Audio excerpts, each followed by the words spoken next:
नमस्कार मंडळी, मी अश्विन स्वागत करतोय तुमचं आपल्या व्हिडिओमध्ये. आणि या व्हिडिओमध्ये मी तुम्हाला 4 अशा लो कॉस्ट मार्केटिंग टेक्निक सांगणार आहे, ज्याच्यामुळे तुमच्या बिझनेसमध्ये ग्रोथ होण्यासाठी मदत होईल. मार्केटिंग हा सर्वात इम्पॉर्टंट आणि इंटिग्रल पार्ट आहे बिझनेसचा. कारण प्रोडक्ट किती पण छान असू दे किंवा सर्व्हिस किती पण भारी असू दे, जर मार्केटिंग योग्य पद्धतीने नाही झालं तर प्रोडक्टही चालणार नाही आणि सर्व्हिसही चालणार नाही आणि बिझनेसही चालणार नाही. आणि सुरुवातीच्या बिझनेसच्या काळात जेव्हा बिझनेस इनिशियल लेवलला असतो किंवा इनिशियल डेजमध्ये आपल्याला मार्केटिंगवर तेवढा पैसा खर्च करणं मान्य नसतं आणि ते परवडणार पण नसतं. अशासाठी मी 4 अशा लो कॉस्ट मार्केटिंग टेक्निक्स ज्या मी स्वतः अनुभवलेल्या आहेत. जेव्हा मी माझ्या बिझनेसच्या इनिशियल काळात होतो तेव्हा मी या टेक्निक्स वापरलेल्या आहेत आणि त्याचा बऱ्यापैकी मला फायदा पण झालेला आहे. माझ्या बिझनेसमध्ये 30 ते 40% ग्रोथही त्यांना मला मिळालेली आहे. तर डायरेक्टली प्रस्तावना न देता आपण डायरेक्टली पॉईंट्सकडे वळूया. तर माझा सर्वात पहिला आणि सर्वात जो मला आवडता आणि इफेक्टिव्ह मार्केटिंग टेक्निक वाटतो तो आहे की सोशल मीडिया मार्केटिंग. सध्या सोशल मीडिया सगळीकडे धुमाकूळ घालते. मला वाटतं 10पैकी 9 लोक हे सोशल मीडियावर ॲक्टिव्ह असतील. त्याच्यामुळं आपण आपल्या बिझनेसचं पेज किंवा बिझनेस आपण काय करतो आहे, आपलं प्रोडक्ट, आपली सर्व्हिस आपल्याला सोशल मीडिया प्लॅटफॉर्मवर ॲक्टिव्हली दाखवायचं आहे. आपल्याला कॉन्टेंट इंगेजिंग बनवायचं आहे, जेणेकरून कस्टमर किंवा ऑडियन्स आपल्या पोस्टमध्ये, आपल्या वेबसाईटवर इंगेज राहील आणि त्यांच्याशी आपल्याला इंटरॅक्ट पण करायचं आहे. थोडक्यात मी तुम्हाला एक उदाहरण देऊन एक्सप्लेन करतो. समजा तुमची बेकरी आहे, तुम्ही एखादी बेकरी चालवत आहे. आता बेकरी म्हटलं की बाय डिफॉल्ट त्याच्यात पेस्ट्री आली, केक आले वगैरे वगैरे, ज्या इतर गोष्टी असतात त्या सर्व आल्या. तुम्हाला काय करायचं आहे, तुमच्या पेस्ट्रीचा, तुमच्या केकचा मस्त फोटो काढून, अगदी तोंडाला पाणी सुटेल असा फोटो काढून सोशल मीडिया प्लॅटफॉर्मवर पोस्ट करायचं आहे. जसं पोस्ट कराल त्याच्यामध्ये रिलिव्हंट एक कॉन्टेंट, त्याचा व्हॅल्युएबल आणि रिलिव्हंट कॉन्टेंट आपल्याला टाकून लोकांची एंगेजमेंट मिळवायची. त्याच्याबरोबर तुम्ही ह्याच पोस्टमध्ये लोकांशी इंटरॅक्शनसुद्धा करू शकता. तर ते कसं करू शकता, तर तुम्ही तुमच्या कमेंट बॉक्समध्ये किंवा डिस्क्रिप्शनमध्ये असं टाकू शकता की तुम्हाला कोणत्या फ्लेवरचा पेस्ट्री आवडते, तुम्हाला कोणत्या फ्लेवरचा केक वगैरे आवडतो. अशा पद्धतीने तुम्ही इंटरॅक्शन वाढवू शकता. त्याच्यामुळे एक तुमच्या बिझनेसची किंवा तुमच्या प्रॉडक्टची तुम्ही एक कम्युनिटी बिल्ड करू शकाल. तर अशा पद्धतीने तुम्ही सोशल मीडिया मार्केटिंगचा चांगला वापर करू शकता. एक सोशल मीडिया पोस्ट्स तुम्ही बनवू शकता. कन्सिस्टंटली जर तुम्ही सोशल मीडियावर पोस्ट करत गेलात तुमच्या बिझनेसविषयी किंवा तुमच्या बिहाइंड द सीन्स म्हणजे की समजा तुम्ही प्रोडक्टचं शिपिंग दाखवू शकाल किंवा प्रोडक्टचं मॅन्युफॅक्चरिंग दाखवू शकाल. अशा पद्धतीने जर तुम्ही दाखवलं सोशल मीडियावर तर त्याचा खूप चांगला मार्केटिंगसाठी उपयोग होऊ शकतो. तर अशा पद्धतीने तुम्ही सोशल मीडिया मार्केटिंगचा चांगला वापर करा. सर्व फ्री आहे, फक्त तुम्हाला कन्सिस्टंटली टाकायचं आहे आणि लोकांपर्यंत पोचायचं आहे आणि लोकांना आपल्या पेजवर किंवा आपल्या वेबसाईटवर इंगेज ठेवायचं आहे. लोकांना छान वाटलं पाहिजे. तुमची पोस्ट बघून लोकांना असं वाटलं पाहिजे की हा किती छान पोस्ट आहे. मग त्यांनी स्क्रोल करत बसले पाहिजे. मला असं वाटतं लोकांचे पेशन्स, माझ्या रील्स आपण किती मिनटात पुढे ढकलतो, 3 सेकंद 2 सेकंद पण रील पुढे ढकलतो.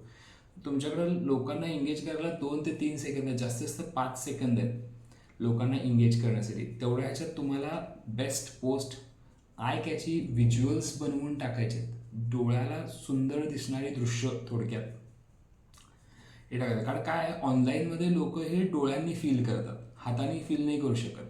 ऑफलाईनमध्ये कसं आपण जाऊन प्रोडक्ट 10 वेळा चेक करतो, 10 वेळा त्याच्याबद्दलचे प्रश्न दुकानदाराला विचारतो, मग आपण खरेदी करतो. ऑनलाईनमध्ये तो स्कोपच नाही. ऑनलाईनमध्ये तुमचे डोळे हेच तुमचे हात बनतात. त्यामुळे डोळ्यांनी लोकांना फील करता आलं पाहिजे. अशा पद्धतीचे तुमचे व्हिज्युअल्स पाहिजेत. अशा पद्धतीचं तुमचं पेज ऑप्टिमाइज पाहिजे की पेजकडे बघून वाटलं पाहिजे. तुमची वेबसाईट खूप सुंदर पाहिजे, जेणेकरून ऑडियन्स तिथं एंगेज होईल. तर हा माझा पहिला मुद्दा होता, सोशल मीडिया मार्केटिंग, जो सगळ्यात सोपा येट इफेक्टिव्ह आहे आत्ताच्या पूर्ण ह्या मार्केटिंगच्या प्रोसेसमध्ये. त्याच्याचबरोबर मला महत्त्वाचा मुद्दा वाटतो, मला महत्त्वाची टेक्निक वाटते ते म्हणजे कॉन्टेंट मार्केटिंग. कॉन्टेंट तुमचा इतका व्हॅल्युएबल पाहिजे. समजा तुम्ही एखादी पोस्ट टाकली असेल तर त्याच्या खाली जो तुम्ही कॉन्टेंट लिहाल, त्याच्याबद्दलचे डिस्क्रिप्शन द्याल, त्याच्यामधनं काहीतरी मेसेज गेला पाहिजे, त्याच्यामधनं काहीतरी मोटिवेशनल मेसेज गेला पाहिजे, एज्युकेशनल मेसेज गेला पाहिजे किंवा इमोशनल मेसेज गेला पाहिजे. ते व्हॅल्युएबल कॉन्टेंट पाहिजे. उगाच काहीतरी थातुरमातुर टाकायचं नाही त्याच्यामध्ये. त्यातनं काहीतरी मेसेज गेला पाहिजे अशा पद्धतीचा जर कॉन्टेंट तुम्ही पोस्ट केला तर ते लोक वाचणार आहेत. लोक पहिले 2 ते 3 लाईन वाचतील. तो जर त्यांना इंगेजिंग वाटलं, त्यात काहीतरी अट्रॅक्टिव्ह वाटलं किंवा त्यात काहीतरी क्रिएटिव्ह वाटलं तर ते पुढं वाचणार आहेत. त्याच्यामुळे कॉन्टेंट फार महत्त्वाचं आहे. त्याचं मी तुम्हाला एक थोडक्यात एक उदाहरण देऊन सांगतो. समजा तुम्ही एक जिम ओनर आहे, तुमची जिम आहे, तर तुम्ही त्याच्यामध्ये कॉन्टेंट मार्केटिंग कसं कराल? तर तुम्ही तुमच्या वेबसाईटवर ब्लॉग पोस्ट लिहू शकता. तुम्ही हेल्दी लाईफस्टाईल कसं जगलं पाहिजे हे लिहू शकता. हेल्दी रेसिपीज तुम्ही त्याच्यामध्ये देऊ शकता. हेल्दी रेसिपी, ज्या रेसिपी असेल त्यांचे आय कॅचिंग व्हिज्युअल्स, म्हणजे व्हिज्युअल्स खूप सुंदर त्याचे फोटो काढून तुम्ही तुमच्या पोस्टवर टाकू शकता आणि मग खाली त्याचं डिस्क्रिप्शन येईल छान. त्याच्यानंतर एक जनरलाइज एक फ्री डाएट प्लॅन तुम्ही देऊ शकता इनिशियल लेवलवर, जेव्हा काही लोकांना वेट गेन करायचं आहे, वेट लॉस करायचं आहे, मसल गेन करायचं आहे वगैरे. अशा पद्धतीने तुम्ही त्यांच्याबरोबर इंटरॅक्ट करू शकता आणि तुमचा आणि त्यांचा, कस्टमरचा आणि तुमचा एक स्ट्रॉंग बॉन्ड बनवू शकता. तर अशा पद्धतीचाच कॉन्टेंट तुम्हाला पोस्ट करायचा आहे जो इंगेजिंग राहील, व्हॅल्युएबल पाहिजे. कस्टमरला त्याच्यात काहीतरी व्हॅल्यू वाटली पाहिजे की हे वाचून मला काहीतरी शिकायला मिळते, ही त्यांची भावना पाहिजे. तर कस्टमर इंगेज होतं, ऑडियन्स इंगेज होतं आणि मग तुमची ग्रोथ होण्यासाठी मदत होते आणि ते लाईफ लाँग तुमच्याबरोबर जोडले जातात. तर हा महत्त्वाचा आहे. तिसरा मला अजून एक महत्त्वाचा मुद्दा वाटतो, तो म्हणजे की लॉयल्टी प्रोग्रॅम्स. लॉयल्टी प्रोग्रॅम्स म्हणजे जर कस्टमर आपल्याकडे 2 वेळा 3 वेळा रिपिटेटिव्हली ऑर्डर करत असेल, रिपिटेटिव्हली आपली सर्व्हिस घेत असेल, तर त्याला एक स्पेशल डिस्काउंट देणं, स्पेशल ऑफर देणं हे आपल्याला बांधील असतं इन द सेन्स की मला असं वाटतं की जर रिपिटेटिव्हली कस्टमर आपल्या बिझनेसचा रिस्पेक्ट करतो तर आपण पण त्याची व्हॅल्यू ठेवली पाहिजे. त्यामुळे त्याला एक्स्ट्रा डिस्काउंट दिले पाहिजेत, एक्स्ट्रा ऑफर्स दिल्या पाहिजेत, एक्स्ट्रा पर्क्स दिल्या पाहिजेत. जसं समजा माझं कॉफी शॉप आहे आणि एखादा कस्टमर समजा एक दिवसाआड 2 दिवसाआड सारखं माझ्याकडे येतं, 2 3 4 10 वेळा रिपीट आलं. तेवढ्या 10 वेळा रिपीट आल्यानंतर मी काय करीन, कॉफीबरोबर त्याला एखादी छोटीशी पेस्ट्री किंवा एक छोटीशी कुकी त्याला कॉम्प्लिमेंटरी देईन, जेणेकरून त्याला वाटेल की मी इथे येतोय ह्याची ओनरला पण व्हॅल्यू आहे आणि ग्राहकाची मला व्हॅल्यू आहे हे पण त्याला त्याच्यातून दिसून येईल. त्याच्यामुळे त्याचं लॉयल्टी जी आपल्यासोबत आहे ती टिकून राहील. अशा पद्धतीने तुम्ही त्याला एक्स्ट्रा पर्क्स देऊन आपलं करू शकता. फक्त बिझनेसपुरतं किंवा फक्त पैशापुरतं आपण त्यांच्याशी रिलेशन ठेवलं आहे हे न दाखवता आपण कायमस्वरूपी आपण जोडले गेलो आहोत, एक रिलेशन आपण ठेवलेलं आहे. अशा पद्धतीनं तुम्ही जर त्यांच्याशी लॉयल राहिलात तर कस्टमर पण तुमच्याशी लॉयल राहतं. मग ते काय करतं, एक कस्टमर 10 कस्टमरनं घेऊन येतं, तो पण फायदा होतो त्याच्यामध्ये. तर अशा पद्धतीने लॉयल्टी प्रोग्रॅम्स तुम्ही रन केले पाहिजेत जे खरंच खूप फायदेशीर ठरतात.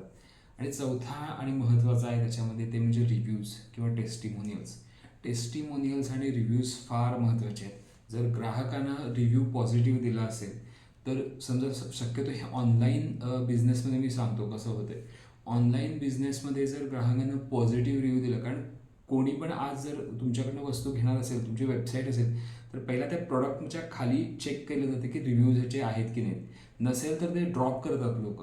समजा रिव्ह्यूज जर तुमच्याकडे चांगले असतील, कस्टमरनं व्हॅल्युएबल रिव्ह्यू दिला असेल, टेस्टिमोनियल्स दिले असतील, पॉझिटिव्ह रिव्ह्यू दिला असेल, तर अदर जे पोटेन्शियल कस्टमर्स आहेत त्यांना खूप मदत होते. जे त्यांचं तळ्यात मळ्यात चालू असतं ना, घेऊ की नको, त्यांना ते खूप सोपं म्हणतं डिसिजन घ्यायला की हां ठीक आहे, ह्याच्यात ऑलरेडी ह्याची सर्व्हिस घेतलेली आहे किंवा ह्याचं प्रोडक्ट ऑलरेडी कोणीतरी घेतलेलं आहे आणि त्यांनी हा पॉझिटिव्ह रिव्ह्यू दिला आहे. म्हणजे कस्टमरला सोपं जातं, अदर कस्टमर्सना, पोटेन्शियल कस्टमर्सना तुमची वस्तू विकत घेण्यासाठी किंवा तुमची सर्व्हिस विकत घेण्यासाठी. आणि शक्यतो हे रिव्ह्यूज किंवा टेस्टिमोनियल्स व्हिडिओच्या माध्यमातून मिळालं तर त्याच्यासारखी दुसरी भारी गोष्ट नाही. कारण आत्ताच्या जमान्यात पोस्टपेक्षा सुद्धा रील्स फार इम्पॉर्टंट आहेत. रील्स टाकणं फार इम्पॉर्टंट आहे. व्हिडिओ जर तुमच्याकडे व्हिडिओमार्फत जर तुम्हाला रिव्ह्यूज मिळाले त्याच्यासारखं दुसरं भारी गोष्ट कुठली नाही. त्यामुळे जेव्हा तुम्ही कस्टमर्सला सर्व्हिस द्याल किंवा प्रॉडक्ट सेल कराल त्याच्याकडनं रिव्ह्यू घ्यायला विसरू नका. जर समजा खूप ट्राय करा व्हिडिओमार्फत रिव्ह्यू घेण्यासाठी, नाहीच जमलं तर ॲटलिस्ट टेक्स्टमार्फत तरी रिव्ह्यू घ्या, पण रिव्ह्यू घ्या, त्याचा खूप जास्त फायदा होईल. तर मला असं वाटतं की हे 4 मार्केटिंग टेक्निक्स आहेत ज्याच्यामध्ये मला नाही वाटत की फार काही पैसे खर्च होतील. सगळंच फ्री आहे. सोशल मीडिया मार्केटिंग फ्री आहे. कॉन्टेंट बनवण्यासाठी थोडं डोकं लावायला लागेल, गुगलवर सर्च करावं लागेल, इतर गोष्टी आपल्या सर्च कराव्या लागतील. बाकी रिव्ह्यूज घेण्याला थोडी मेहनत घ्यायला लागेल मला असं वाटतंय. तर त्याच्यामुळं सर्वच फ्री आहे आणि सगळं लो कॉस्ट आहे, पण ह्याचा इम्पॅक्ट जो आहे तो खूप चांगला पडेल तुमच्या बिझनेसवर. त्याच्यामुळे तुम्ही ह्या गोष्टी अंमलात आणा. अगदी आजपासून या क्षणापासून या गोष्टी अंमलात आणा. तुम्हाला थोड्या दिवसांनी ह्याचे खूप चांगले रिझल्ट्स बघायला मिळतील. मी ह्या सर्व गोष्टी माझ्या बिझनेसमध्ये यूज करतोय आणि मला याचा खूप चांगला फायदा होतोय. आणि शेवटच्या मुद्द्यामध्ये मी तुम्हाला सांगायचं म्हणजे स्किप झालं माझ्याकडनं, की रिव्ह्यूजमध्ये समजा निगेटिव्ह रिव्ह्यू आहे तर बाय डिफॉल्ट तो कोणी टाकणार नाही वेबसाईटवर किंवा सोशल मीडियावर, म्हणजे साहजिक आहे. पण ते तुमच्या डोक्यात होते की आपल्याला जर निगेटिव्ह रिव्ह्यू मिळाला तर तिथं आपल्याला एक स्कोप आहे सुधारण्यासाठी. हे लक्षात ठेवा की निगेटिव्ह रिव्ह्यू मिळाला म्हणून त्या कस्टमरला ब्लॉक करणं किंवा चिडचिड होणं साहजिक आहे. पण तिथं तुमच्याकडे वाव राहतो की आपल्याला अजून ह्या गोष्टी सुधारल्या पाहिजेत. तर हा असं त्याचा दुहेरी त्याचा फायदा होऊ शकतो. त्यामुळं ह्या 4 गोष्टी खूप सोप्या आहेत आणि ह्या गोष्टी तुम्ही प्लीज तुमच्या बिझनेसमध्ये इम्प्लिमेंट करा. तुम्हाला स्लो अँड स्टेडी ग्रोथ मिळेल. ओव्हरनाईट सक्सेस फार कमी लोकांना मिळतोय. पण ह्या गोष्टी कन्सिस्टंटली जर करत राहिलात तर तुमच्या बिझनेसमध्ये खूप सक्सेसफुल होण्याचे खूप जास्त चान्सेस आहेत. त्याच्यामुळे ह्या गोष्टी अंमलात आणा, इम्प्लिमेंट करा. आणि तुम्हाला हा व्हिडिओ कसा वाटला हे प्लीज कमेंटमध्ये सांगा. आणि माझं चॅनल प्लीज सबस्क्राईब करा, शेअर करा आणि लाईक करा. आणि इवन माझ्या डोक्यात असं आहे की बऱ्यापैकी मी केस स्टडीसुद्धा या चॅनलच्या मार्फत घेऊन येणार आहे. जसं तुम्हाला एक एक्झाम्पल देतो. समजा एखाद्याला कॅफे स्टार्ट करायचं आहे, रेस्टॉरंट स्टार्ट करायचं, रेस्टॉरंट फार मोठं झालं, कॅफे धरूया. कॅफे स्टार्ट करायचं आहे किंवा ट्रॅव्हल एजन्सी स्टार्ट करायची किंवा अन्य कोणता बिझनेस स्टार्ट करायचा, तर त्याच्यासाठी लागणारे जे इनपुट्स आहेत ते मी तुम्हाला या चॅनलच्या मार्फत देईल. म्हणजे एक कॅफे स्टार्ट करायला किचन कसं बनवावं लागेल, त्याला खर्च किती येईल, शेफला किती खर्च येईल, त्याचा सॅलरी किती असेल, अगदी चमचा भांडीपासून मी सगळ्याची माहिती काढलेली आहे केस स्टडी फक्त या चॅनलसाठी. जसं जसं मला जमत जाईल तसं तसं मी याच्यामध्ये ह्या चॅनलवर ह्या गोष्टी टाकत जाईन. त्याच्यामुळे तुम्हाला फायदा होईल. समजा एखाद्याला कॅफे स्टार्ट करायचं आणि त्याने हा व्हिडिओ बघितला तर त्याला 50% तरी आयडिया येईल की ही गोष्ट आहे. त्याच्यामुळे त्याला खूप जास्त फायदा. असे बऱ्यापैकी केस स्टडी मी करण्याचं. समजा फूड बिझनेस करायचा आहे तर कुठला फूड बिझनेस करायचा, फूडमध्ये तरी असंख्य गोष्टी आहेत. त्याच्यात काय केलं की आपल्याला चांगले रिझल्ट्स मिळतील किंवा इनिशियल इन्व्हेस्टमेंट कमी आहे आणि मग आपल्याला त्याच्यात थोडं पुढं जाऊन सक्सेस मिळेल, अशा पद्धतीच्या केस स्टडीज मी केलेल्या आहेत. तर त्या पण मी या चॅनलवर पोस्ट करीन. फक्त त्यासाठी तुम्हाला एकच करायचं आहे, माझ्या चॅनलला सबस्क्राईब करायचं आणि जास्तीत जास्त लोकांपर्यंत पोचवायचा प्रयत्न करा. इथे सबस्क्राईब बटन असतं, त्याला दाबा, क्लिक करा, काय वाटेल ते करा, फक्त ते दाबा. तुम्हाला हा व्हिडिओ कसा वाटला हे प्लीज मला कमेंट बॉक्समध्ये सांगा. तोपर्यंत जय हिंद, जय महाराष्ट्र.